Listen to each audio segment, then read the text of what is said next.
Emily Houston here with LTCC News to break down the laws, meaning, and implications of state testing. In 1965, under the Johnson administration, the Elementary and Secondary Education Act, or ESEA for short, was passed. In order to receive federal funds, schools began being annually tested to make sure that the kids were performing at the highest level they could. Fast forward to 2015, when the Obama administration repealed No Child Left Behind, amending ESEA for the 8th time and instated the Every Student Succeeds Act, or ESSA.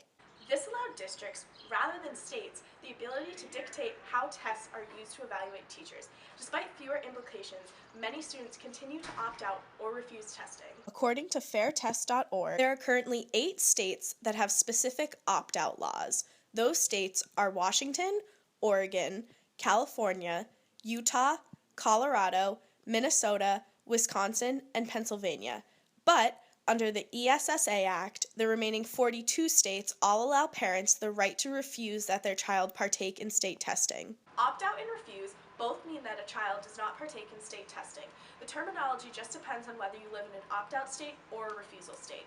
Dr. Carrie Morrison is in charge of Marist student-teacher placement and spoke on what student teachers can learn from the state testing process.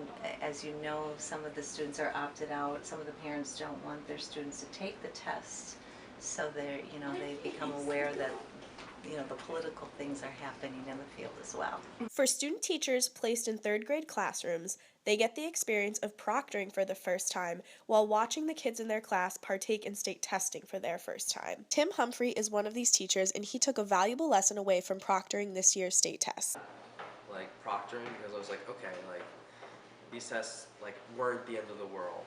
Because at the time when I was young, I thought these were the end of the world kind of test. I'm Emily Houston, here again with LTCC News.